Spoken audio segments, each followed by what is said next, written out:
बिस्मिल्लाहिर्रहमानिर्रहीम अस्सलाम वालेकुम everyone, my name is Success Syed. Welcome back to my YouTube channel. आज के इस लेक्चर में हम डिस्कस करने जा रहे हैं एक कमाल की नावल जिसका नाम है the old man and the sea, जो कि लिखा है अर्नेस्ट हेमिंगवे ने। जैसा कि नाम से ही जाहिर है, ओल्ड मैन एंड द सी, तो इसका मतलब है कि इसमें बहुत कुछ ख़ास है। तो ये नावल जो है बेसिकली एफपीएससी और पीपीएससी दोनों के हवाले से बहुत इंपॉर्टेंट है। यानी जो लोग पीपीएससी इंग्लिश लेक्चर की प्रिपरेशन कर रहे हैं उन लोगों के लिए ख़ास तौर पे ये वीडियो मैंने बनाई है। तो ये नावल बहुत इंपॉर्टेंट है, आपने स्किप नहीं करनी, स्टार्ट से लेकर एंड तक ज़रूर देखिएगा, क्योंकि ये इंपॉर्टेंट भी है, इंटरेस्टिंग भी है और ये हमें एक लेसन भी देती है जो कि अर्नेस्ट हेमिंगवे ने इसमें यूज़ किया है। एक lesson, a man can be destroyed but not defeated, कि एक इंसान को तबाह तो किया जा सकता है लेकिन उसे शिकस्त नहीं दी जा सकती। शिकस्त एक मर्द को, एक इंसान को तभी होती है जब वो ख़ुद से हार तस्लीम कर लेता है। मैंने वैसे तो बहुत सारी नावल्स पढ़ी, लेकिन जब मैंने ये नावल पढ़ी, यानी जब मैंने ये नावल पढ़ा, मैंने इसे स्टडी किया, तो मुझे लगा इसमें बहुत कुछ ख़ास है, बहुत ही इम्पॉर्टेंट, बहुत ही इंटरेस्टिंग, मेरी लाइफ का एक लेसन जो मुझे ये नावल पढ़कर मिला, तो वो मैं आज आपसे डिस्कस करने जा रही हूँ। तो काइंडली जो लोग चैनल पर न्यू हैं, चैनल को सब्सक्राइब करें, वीडियो को लाइक कीजिएगा और शेयर कीजिएगा। बहुत इंपॉर्टेंट, बहुत इंटरेस्टिंग नावल है जो कि हमें एक लेसन भी देती है, हमारी लाइफ के लिए एक मोटिवेशन भी है। ओके, तो इसमें हम इसके की फैक्ट्स भी डिस्कस करेंगे, इसके फ़न फैक्ट्स भी डिस्कस करेंगे, इसकी समरी भी डिस्कस करेंगे, कैरेक्टर्स को भी डिस्कस करेंगे, इसके प्रॉस एंड कॉन्स भी डिस्कस करेंगे। सबसे पहले हम डिस्कस करने जा रहे हैं की फैक्ट्स को। इसका फुल नेम क्या है? The old man and the sea. Author जो है उसका नेम है Ernest Hemingway. Type of work जो है ये नॉविला है। जॉनरा इसका पैराबल ट्रेजेडी है। ओके, लैंग्वेज जो है वो इसकी इंग्लिश है और ये लिखा गया था 1951 में और इसकी प्लेस जो है वो क्यूबा है। सेटिंग की अगर हम बात करें, स्मॉल फिशिंग विलेज है near Havana, Cuba, the water of the Gulf of Mexico. Setting time जो है बेसिकली वो लेट 1940s का है। प्रोटागोनिस्ट इसमें सैंटियागो है। उस कैरेक्टर्स जब हम डिस्कस करेंगे तो आपको बताएंगे कि प्रोटागोनिस्ट जो है वो सैंटियागो था, किस किस्म का मैन था। थीम्स जो है इसमें ऑनर है स्ट्रगल में, और ऑनर इन स्ट्रगल है, pride in defeat and death has a source of greatness and determination. Major conflict की बात करें तो 3 डेज सैंटियागो स्ट्रगल करता है against a great fish of his long career. Climax इसका तब होता है जब नथिंग, कुछ भी नहीं बच जाता, सिर्फ उस जो कि द मार्लिन जो फ़िश थी उसका सिर्फ स्केलेटन बच जाता है सैंटियागो की इतनी मेहनत के बावजूद। और फिर सैंटियागो जो है वो घर लौट जाता है और उसकी बॉडी जो है वो एग्जॉस्टेड हो चुकी है, जो कि सिंबल है एक ऑनरेबल डिफीट की और एक बहुत लंबे, ये बहुत बड़े ओशन के सामने। तो सबसे पहले हम डिस्कस करेंगे मेजर कैरेक्टर्स। सैंटियागो का कैरेक्टर जो है ये एक ओल्ड मैन है। ओके, ये प्रोटागोनिस्ट है स्टोरी का इस नावल में, और ये टाइटल भी रेफ़र करता है, टाइटल में भी the old man and the sea. और ये एक extended period of bad luck रहा है इसका, यानी कि बहुत ज़्यादा, लेकिन एट द एंड इसकी ऑनरेबल डिफीट होती है। Yet he stays humble and hopeful. लेकिन ये इस टाइप का कैरेक्टर है, हालांकि इसका हड्डियों का ढांचा ही रह गया है, ये ख़ुद इतना कमज़ोर हो चुका है और अब ये इतना बूढ़ा भी हो चुका है।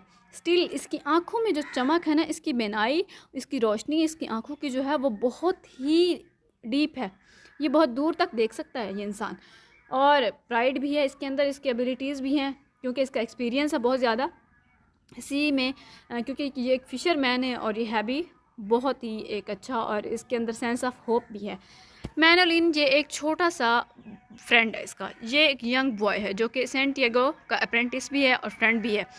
ये ओल्ड मैन फर्स्ट जो है उसे उठाता है जब ये 5 साल का होता है, तो ये उस ओल्ड मैन के पास आता है Santiago.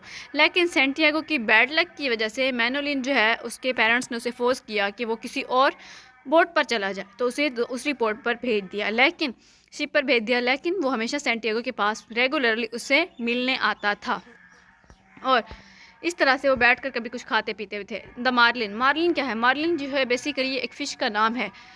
He hooks the marlin on the first day of his fishing expedition. बहुत ज़्यादा स्ट्रगल के बाद जो है 3rd डे यानी कि मार्लिन को वो किल कर लेता है, और 5 दिन की ये स्टोरी है बेसिकली। वो इसकी स्ट्रगल के बाद उस मार्लिन को ले जाने में, जब वो उसे मार लेता है तो अगले 2 दिन क्या होता है कि शार्क्स आती हैं, 2 शार्क्स को तो ये मार लेता है, लेकिन जब झुंड आता है शार्क का कि ये उन्हें मार नहीं सकता सैंटियागो, तो क्या होता है कि वो शार्क वो उसे खा जाती हैं उस मार्लिन को, लेकिन उसका ढांचा रह जाता है जो कि उसके लिए बहुत बड़ा प्राइड है, वो उन्हें लेके जा सकता है।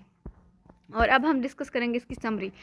सबसे पहले जो समरी स्टार्ट होती है बेसिकली सैंटियागो से ही, जो कि एक ओल्ड फिशरमैन है और इसकी फ़िज़िकल एक्सिस्टेंस जो है वो ऑलमोस्ट और हो चुकी है, लेकिन इसकी आइज़ जो हैं उनके अंदर अभी भी चेयरफुल एक अनडिफीटेड जो है चीज़ है जो कि दिखाई देती है। ये बहुत दूर दूर तक देख सकता है। और 84 डेज़ जो है सिंस इसने कोई कुछ नहीं पकड़ा था, ठीक है ना। अब 84 डेज़ के बाद अब ये जा रहा है और इसका दोस्त जो है वो छोटा इसका फ्रेंड मैनोलिन जो कि है, तो ये और वो इकट्ठे काम करते हैं। अब और मैनोलिन के पेरेंट्स के मना करने के बावजूद वो इससे मिलने आता है और सैंटियागो के पास रहने के लिए कुछ भी नहीं होता सिवाय एक झोंपड़ में, बिस्तर भी नहीं होता उसके पास सिवाय किस चीज़ के, वो अखबार में ही ख़ुद को लपेट के सो जाता है इस तरह से, ताकि वो अपने नंगे फूट को ढांप सके।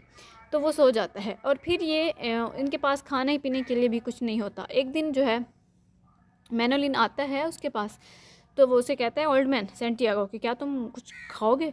वो कहता है नहीं, क्योंकि मैनोलिन को पता है इसके पास देने के लिए कुछ है तो नहीं। तो फिर ये कहता है कि ठीक है, फिर ये वहीं पे सो जाता है और मैनोलिन ऐसे कह के जाता है कि तुम रुको, मैं तुम्हारे लिए खाने के लिए कुछ लाता हूँ और फिर हम मिल के खाते हैं। लेकिन उसका वेट में पहले ही सो जाता है, जब मैनोलिन आता है तो ये सो चुका होता है।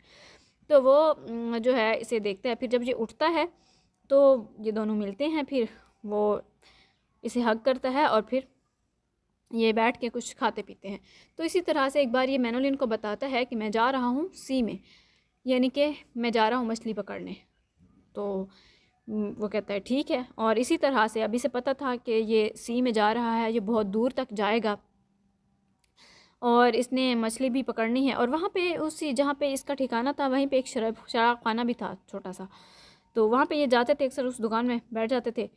तो लोग इस पर बहुत हंसते थे, यानी कि इसकी एज के जो लोग थे या इससे छोटे बड़े वो सब इस पर हंसते थे कि ये बुढ़ा अब क्या करेगा ये वो। लेकिन मैनोलिन हमेशा इसे प्रोटेक्ट करने आता था, हमेशा वो इसे प्रोटेक्ट कर लेता था। तो इसी तरह से जो है अब इसने, ये 5 दिन की स्टोरी है, ये 5 दिन लगेंगे इसे, 3 दिन तो ये उस मैरलिन को पकड़ने में मारने में लगाएगा। तो इसी तरह से अब मैनोलिन जो है वो उसे रेगुलरली उसके पास मिलने आता जाता रहता है। तो अब क्या होगा कि अब इसने जाना है अगली सुबह before sunrise. The old man goes to Manolin's house to wake the boy, ताकि वो उस लड़के को जगा सके। और फिर मैनोलिन जो है वो बीच पर जाते हैं, wishing each other good luck, वो एक दूसरे को गुड लक करते हैं। और ओल्ड मैन जो है वो रोज़ कर लेता है, यानी वो जो रस्सियाँ होते हैं वो बांध लेते हैं, वो शोर में चला जाता है, सी शोर में, और वहाँ पे वो जो है गल्फ़ स्ट्रीम के यानी वाटर्स, डीप वाटर्स में अंदर चला जाता है। और उसे अचानक ही जो है आवाज़ें कुछ सुनाई देती हैं फ्लाइंग फ़िश की। तो वहाँ पे उसे लगता है कि शायद वो उसके कुछ फ्रेंड्स हैं। आपको एक बात यहाँ पे बताती चलूँ कि ये जो फ़िशरमैन होते हैं ना, ये समंदर में एक दूसरे से बात नहीं करते। और ये तो वैसे ही बूढ़ा जो है वैसे बहुत ही प्राइड वाला था, तो इसका पास एक्सपीरियंस भी बहुत ज़्यादा था, 30 ईयर्स का एक्सपीरियंस था इसके पास मछलियाँ पकड़ने का। तो अब इसे जो है वहाँ पे उस समंदर के अंदर ही थोड़ी सी आवाज़ सुनाई देती है। इसे पता चल जाता है कि यहाँ पे इसके साथ कोई और भी फ़िशरमैन है, लेकिन फिर ये उससे बोलता नहीं है। और इसी तरह से फिर एक बार इसके पास एक छोटी फ़िश आती है तो ये उसे पकड़ लेता है और इसी तरह से ये बड़े गहरे समंदर में चला जाता है। अब इसे पता है कि ये बहुत ही बड़े यानी कि गहरे समंदर में जा रहा है। और ये लाइन सिर्फ एक नहीं बिछाते, ये जो फ़िशरमैन होते हैं लाइन बहुत सारी इनने बिछाई होती हैं मछलियाँ पकड़ने के लिए ना, तो ताकि अगर एक लाइन में नहीं फंसेगी तो दूसरी में फंस जाएगी। इसी तरह से ये अपनी नाव खींचता रहता है और उस नाव में बैठ के जो है अपनी वो रस्सियाँ ये खींचता रहता है और वो लाइनें डालता रहता है। तो अचानक ही यानी कि इसे पता चलता है कि कोई बहुत बड़ी बहुत भारी यानी कि कोई फ़िश है। तो उससे पहले ही इसके पास एक डॉल्फिन फ़िश जो है गोता लगाती है और वो इसके पास आती है, फिर ये उसे पकड़ लेता है। इसी तरह से फिर ये आगे जाता है, फिर क्योंकि इसे यानी कि अंधेरा घना हो जाता है, रात हो जाती है, तो वहाँ पे फिर ये गुजार लेता है। और फिर ऐसे ही 2 दिन बाद इसे लगता है कि वहाँ पे अब जो है कोई बहुत बड़ी फ़िश है जिन्हें उसने गोता लगाया है। अब इसे लगता है कि शायद होगी कोई 1000 पाउंड्स की, लेकिन अब बहुत ज़्यादा मेहनत के बाद, बहुत ज़्यादा वो लाइनें खींचने के बाद अब इसके हाथों पे भी निशान पड़ जाते हैं। अब इस रस्सी खींचने से इसके हाथों पे बहुत गहरे निशान पड़ जाते हैं और इवन कि ऐसा लगता है जैसे खून निकल रहा है। लेफ़्ट हैंड पे इसकी पे कुछ ज़्यादा ही यानी कि निशान शो हो रहे होते हैं और इसी तरह से इसके हाथ दुख भी रहे हैं और ये खुद इसकी बॉडी भी खिंच रही है और दुख रही है क्योंकि ये बूढ़ा आदमी है। तो लेकिन अब इसने क्योंकि ठान लिए दिल में कि ये जो है, ये जो फ़िश नज़र आ रही है इसे, यानी जो गोता लगाती है, तो अब इसे ये भी पता है कि वो फ़िश अगर इतना बड़ा मतलब गोता लगाया, हो सकता है वो इसे भी साथ डुबो दे, लेकिन फिर भी ये हिम्मत नहीं हारता। तो ये सोचता है कि नहीं, मैं इसे लेके जाऊँगा और ये उन लोगों को दिखाऊँगा जो लोग मेरा मजाक उड़ाते रहते हैं। तो ये अपनी लाइनें खींचता रहता है और इसी तरह से रस्सी को भी खींचता रहता है बार बार। तो वो फ़िश जो है जब गोता लगाती है एक बार, तो बहुत गहरे समंदर में चले जाते हैं। इसका अपने आप पर कंट्रोल नहीं रहता, लेकिन फिर भी ये कंट्रोल कर लेता है। अपने इसके हाथों पर बहुत यानी कि निशान बन चुके होते हैं, बहुत ज़्यादा रस्सी खींचने से इसके हाथ ज़ख्मी हो चुके होते हैं काफ़ी ज़्यादा ना। तो तीसरे दिन की मेहनत के बाद अब क्या होता है कि वो फ़िश जो है इसके बिल्कुल सामने आ गई है और इसने उसे मार दिया है अपने चाकू के साथ। जो भी इसके हथियार था, वेपन, इसने यूज़ किया और इसने उसे मार दिया। तो अब जब उसका खून बहा है काफ़ी ज़्यादा उस 3 दिन की मेहनत के बाद, तो अब वो जब वो सामने आई ना, वो फ़िश वो इतनी बड़ी थी कि इसकी नाव के अंदर नहीं आ सकती थी। इसकी नाव से भी काफ़ी बड़ी थी, 2-3 फीट ना। अच्छा, 2-3 फुट इसकी वो नाव से भी बड़ी थी। और अब क्या था कि इसे लग रहा था 1000 पाउंड्स की होगी। पहले भी इसने बहुत बड़ी मछलियाँ पकड़ी थी अपनी लाइफ में, अपनी जवानी में, यानी कि जैसे कि 700-800 पाउंड्स की। लेकिन वो फ़िश इतनी बड़ी थी कि वो 1500 पाउंड्स की थी। ये 1000 तक का अंदाज़ा लगा रहा था, लेकिन वो 1500 पाउंड्स की फ़िश थी। वो इसकी नाव में भी नहीं आ सकती थी, तो साफ ज़ाहिर है उसे ऐसे ही मार के यानी कि खींच के ले जाना था। तो अब इसने सोच लिया कि साफ ज़ाहिर है, अब वहाँ पे जब इसने मारा तो उसके खून बहने की वजह से उसका खून भी काफ़ी यानी कि फैल गया उस दरिया के उस समंदर के उस पानी में। तो अब क्या हुआ कि उसकी खून की वजह से शार्क आ गई एक। तो जब वो शार्क आती है तो ये बड़ी कोशिश से उसे भी ऐसे ही मार देता है। तो जब उसे मारता है तो उस शार्क का खून बहुत ज़्यादा बह जाता है, उससे भी ज़्यादा। तो उसकी वजह से एक और शार्क आ जाती है, ये उसे भी मार देता है। लेकिन अब क्योंकि खून बहुत ज़्यादा बह चुका था हर जगह, यानी कि उसकी स्मेल और इस तरह से, उस वजह से जो है ना, अब इसे लगा था कि ये जो 2 शार्क्स हैं, ये मैंने इन्हें मार दी है, अब मैं रिलैक्स हो जाता हूँ कि अब जो है कुछ भी नहीं बचा होगा। लेकिन अब क्या होता है, कि इसे तो ये लग रहा होता है कि मार्लिन जो है बिगिंस टू सर्कल, वो सर्कल होना शुरू हो जाती है और इस तरह से अब इसे लगता है कि इसने तो मार दिया, अब इसके बाद जो है कोई कुछ नहीं बचा कि जो जिसके साथ इसे लड़ाई करनी पड़े। लेकिन ये जो है वहाँ पे रिलैक्स हो जाता है। बट अचानक क्या होता है, अचानक ही एक बड़ा झुंड आ जाता है शार्क्स का, और वो उनसे तो साफ ज़ाहिर है ये नहीं लड़ सकता था। अब इसने क्या किया, अब ये बड़ी कोशिश करता रहा उनसे जान छुड़ाने की, लेकिन स्टिल उस झुंड ने क्या किया कि वो सारी की सारी जो उसका मीट था, यानी उसका जो फ्लैश था, उसका जो गोश्त था, वो सारा का सारा उस मार्लिन का वो शार्क खा जाता है। अब इसके पास ले जाने के लिए उस बुज़ुर्ग को, इस बूढ़े को, अपनी मेहनत पर बहुत यानी कि दुख तो बहुत होता है, लेकिन फिर भी वो जो उसका स्केल्टन होता है, जो उसका ढांचा बच जाता है, ये उसे ले जाता है। तो अब यहाँ पे क्या होता है, अब अगली सुबह जो है, अब ये वहाँ पे जाके यानी कि बहुत ज़्यादा थका होता है, उस ढांचे को रख देता है और वो जाके अपने उस बिस्तर में, यानी कि अखबार वाले बिस्तर में सो जाता है। तो अगली सुबह जो है मैनुलिन आता है और वो देखता है, और उसके वहाँ यानी कि एक बहुत बड़ा जवाब था कि जो कि इसके वहाँ के जो लोग थे इसका मजाक उड़ाते थे, उन सब के लिए वो अब इसे कुछ कह नहीं सकते थे। तो फिशरमैन जो है वो बहुत सारे इकट्ठे हो जाते हैं वहाँ पे और देख रहे होते हैं। अब उनके पास कोई जवाब नहीं बचा था सैंटियागो को कभी भी मतलब के तंग करने का, क्योंकि अब उन लोगों के लिए एक बहुत बड़ा जवाब था कि इसने इतनी बड़ी फ़िश, इतनी बड़ी लाइफ की इसकी अचीवमेंट थी कि ये इसने मार लिया था, लेकिन जो है शार्क्स की वजह से वो लेके आने में उसका जो गोश्त था वो नहीं बचा था, सिर्फ उसका स्केलेटन बचा था जो कि ये लेके आया था। और ये इतना बड़ा काम किसी ने भी नहीं किया था जितने भी वहाँ पे फिशरमैन थे। तो अब हम अगर बात करें इसके प्रॉस की, तो अर्नेस्ट हेमिंगवे को इस पर पुलिट्ज़र प्राइज़ भी मिला था इस नावला पे, ओल्ड मैन एट सी पे, क्योंकि ये बहुत ही इंपॉर्टेंट था। और देखें इसमें एक बहुत बड़ी स्ट्रगल के बारे में बताई गई कि एक ओल्ड मैन होते हुए और हम वो जो जवान होते हैं वो इतना अचीवमेंट्स नहीं कर सकते, लेकिन स्टिल क्योंकि हम लोग खुद ही हार मान जाते हैं, ये एक बहुत बड़ा लेसन दिया उसने। लेकिन अब ये जो ओल्ड मैन था उसने क्या किया कि उसने इसी चीज़ को अपनी कमज़ोरी को अपनी ताकत बनाया, उसके पास नज़र की, यानी कि बहुत दूर दूर तक वो देख सकता था, तो उसे पता चल जाता था, उसके पास इतना एक्सपीरियंस था, 30 ईयर्स का एक्सपीरियंस था डेफिनेटली। तो इस वजह से उसने हिम्मत नहीं हारी, उसने हार तस्लीम नहीं की, उसने शिकस्त नहीं खाई, ठीक है। लेकिन फिर भी still at the and Hemingway said that man can be destroyed but not defeated.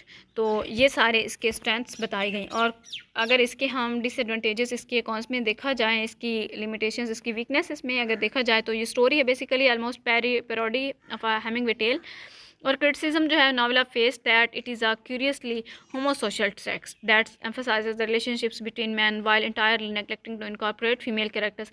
यानी कि इस बंदे को हमेशा करेक्टराइज किया गया था अर्नेस्ट हेमिंगवे के फीमेल के बारे में इतना डीपली नहीं लिखता था, ठीक है।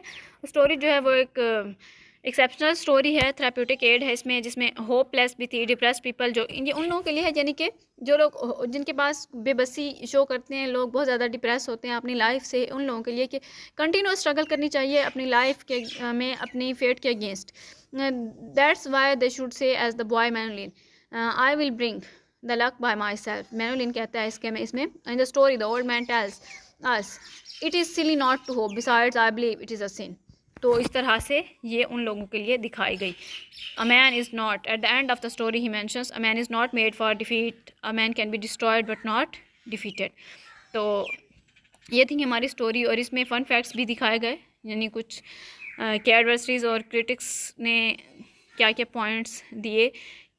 और सैंटियागो जो is also trying to prove his worth to his fellows, कि वो हमेशा अपने फेलोज़ के अपनी वर्थ के बारे में बताना चाहता है, प्रूव करना चाहता है, और एट द एंड उसने प्रूव कर भी दिया। और it was what it was, an old man struggle to catch his greatest catch, in his own words I tried to make a real old man, a real boy, a real sea and real fish and real sharks, but if I made them good and true enough they would mean many things. तो ये था हमारे novel का end. I hope it's clear to all of you. Thank you very much. जो लोग channel पर new हैं, channel को सब्सक्राइब करें, वीडियो को लाइक कीजिएगा, शेयर कीजिएगा। अल्लाह हाफिज़।